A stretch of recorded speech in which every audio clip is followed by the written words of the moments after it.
Damai Natal untuk umat Kristiani dan bagi semua mereka yang merayakan dengan caranya, dan selamat Tahun Baru 2022. Tuhan memberkati dan melindungi kita semua. Amin.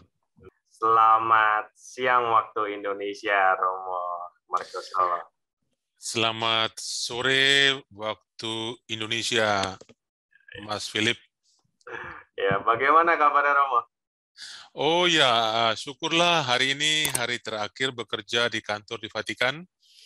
Sebentar jam 11 kita bertemu dengan Bapak Suci Paus Fransiskus, karena ini sudah menjadi tradisi setiap tahun 1 atau 2 hari sebelum Natal biasanya beliau bertemu dengan kami semua dan menyampaikan 1-2 pesan dan mengucapkan selamat Natal untuk kami semua, dan kami juga mengucapkan selamat Natal untuk beliau. Romo, ini sebelum kita ke topik utama, saya penasaran nih, Romo. Bagaimana sih suasana sebelum Natal di Vatikan?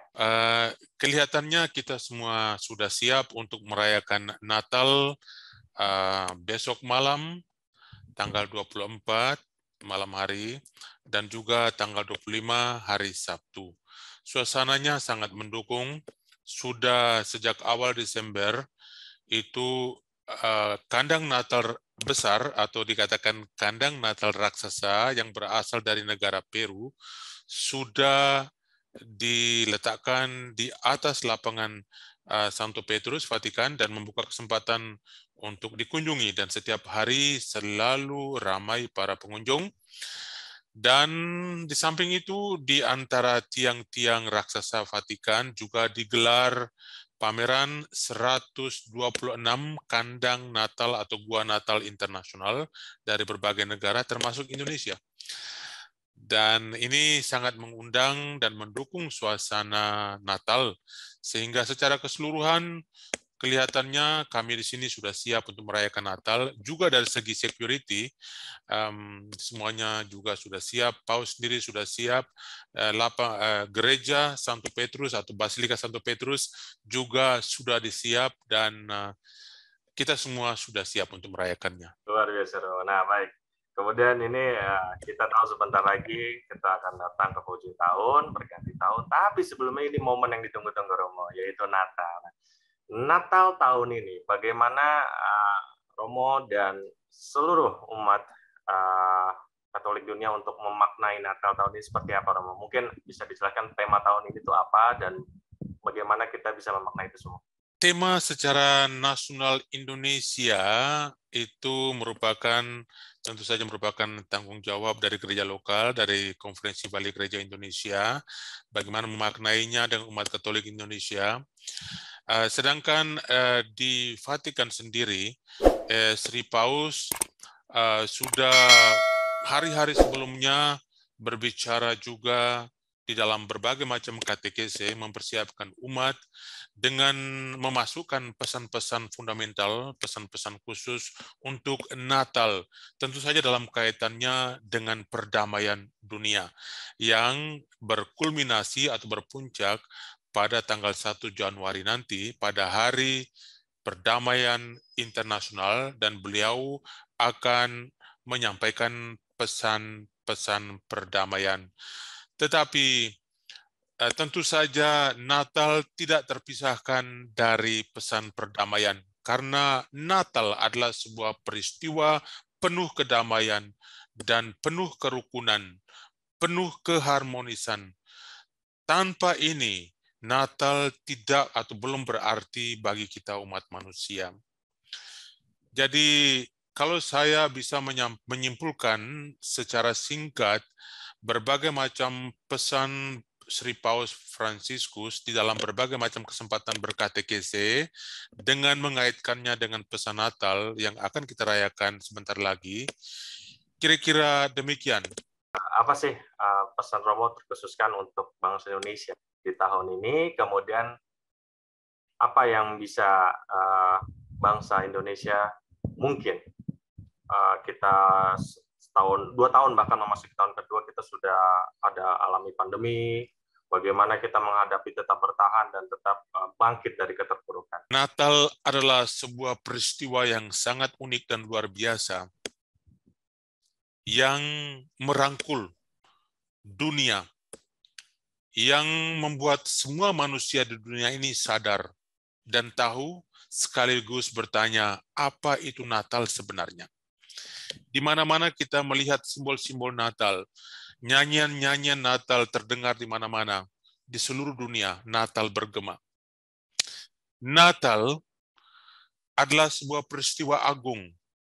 Melaluinya, Tuhan mendobrak segala bentuk ketidakmungkinan dan tantangan serta halangan. Oleh karena kerinduan Tuhan yang luar biasa untuk menjamah manusia dan menyentuh hakikat manusia yang paling dalam, dan sekaligus mengangkat manusia itu sendiri untuk mencapai derajat kemanusiaan yang Tuhan anugerahkan sendiri, dan malah dianugerahkannya keselamatan kekal. Nah, Paus Fransiskus mendefinisikan cara Tuhan mengkomunikasikan diri dengan manusia melalui peristiwa Natal di dalam 3 kata kunci yang saling berkaitan satu sama lain, yakni dalam bahasa Inggris dikatakan nearness, atau saya terjemahkan dengan kedekatan. Lalu yang kedua, compassion. Compassion saya terjemahkan dengan kasih sayang atau bela rasa. Lalu yang ketiga adalah tenderness, yang saya terjemahkan dengan kelembutan. Jadi nearness, kedekatan, compassion, bela rasa atau kasih sayang, dan tenderness, kelembutan adalah nilai-nilai fundamental yang dibawa oleh peristiwa Natal, dibawa oleh Yesus Kristus ke dunia. Dan inilah yang berkaitan erat dengan upaya kita bersama untuk memajukan perdamaian dan kerukunan di antara kita, walaupun hidup di dalam suasana perbedaan yang luar biasa, entah itu agama, entah itu budaya, entah itu bahasa, entah itu cara pandang dan cara berpikir dan cara berbicara, entah itu opsi-opsi dan orientasi-orientasi politik. Tetapi kita tidak boleh menjadi lemah dan kalah oleh karena perbedaan-perbedaan lahiriah seperti ini.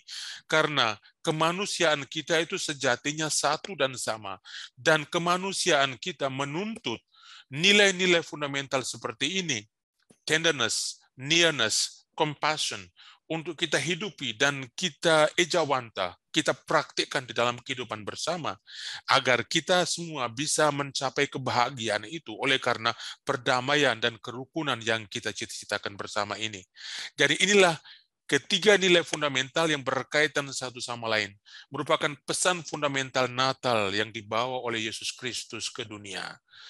Nah, inilah yang ingin kita majukan. Apalagi saya dengar tahun 2022 Indonesia menggelarnya sebagai tahun dialog lintas agama, tahun perdamaian, tahun kerukunan, dan juga dari segi politik internasional sudah ada informasi bahwa Indonesia akan menjadi host atau tuan rumah G20, G20, dan juga ada kegiatan besar G20 Interfaith event, ya. Sehingga ini merupakan event-event besar yang sejatinya digunakan dengan baik untuk memajukan perdamaian dan kerukunan. Menyentuh satu poin yang ingin juga saya singgung, bahwa pada tanggal 1 Januari 2022 nanti, Paus Fransiskus akan berbicara, menyampaikan pesan perdamaian internasional, dan salah satu poinnya adalah kolaborasi antar generasi. Kerjasama antar generasi untuk mewujudkan perdamaian dan kerukunan antar kita. Karena dari segi sosial kita menyadari adanya gap-gap atau kesenjangan-kesenjangan antar generasi oleh karena perbedaan pemahaman, oleh karena adanya perbedaan doktrin-doktrin yang dipahami dan dihidupi.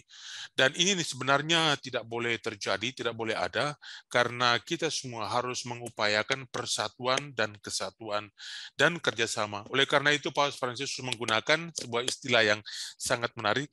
Kita semua adalah artisan-artisan dari perdamaian. Artinya kita ini pengrajin perdamaian.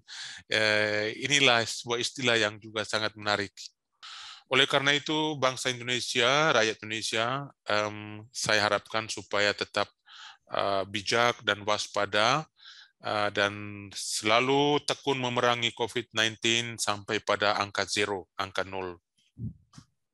Lalu yang kedua, semoga bangsa kita dan juga dunia kita semakin hari semakin menyadari betapa pentingnya perdamaian dan kerukunan itu, agar kita semua boleh hidup dengan tentram dan boleh bekerja sesuai dengan tugas dan tanggung jawab kita masing-masing untuk sama-sama merasakan kebahagiaan di dunia ini.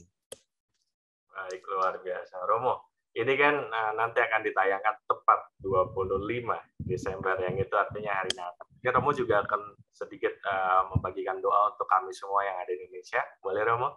Boleh. Ya, jadi di dalam kesempatan yang sangat berrahmat ini, Natal di mana Tuhan menyapa umat manusia dengan cara yang agung dan luar biasa, yang kita katakan sebagai sebuah misteri, sebuah rahasia yang boleh kita dan dapat kita selami dan pahami hanya di dalam doa dan di dalam iman kita yang teguh. Maka marilah kita semua mengangkat hati, mengucap syukur kepada Tuhan penyelenggara hidup kita, yang boleh memberikan kita kesempatan pada tahun ini untuk merayakan Natal, merayakan peristiwa kelahiran Tuhan kita Yesus Kristus, Raja Damai dan Penyelamat umat manusia. Semoga peristiwa berrahmat ini semakin mendekatkan kita semua kepada Tuhan, membuka jalan menuju keselamatan, dan semoga damai Natal yang digaungkan di Bethlehem tetap hidup dan berdiam di antara kita dan menjadi prinsip serta spirit yang tetap menyatukan kita di dalam berbagai perbedaan yang kita hadapi. Damai Natal untuk umat Kristiani dan bagi semua mereka yang merayakan dengan caranya, dan selamat Tahun Baru 2022. Tuhan memberkati dan melindungi kita semua. Amin.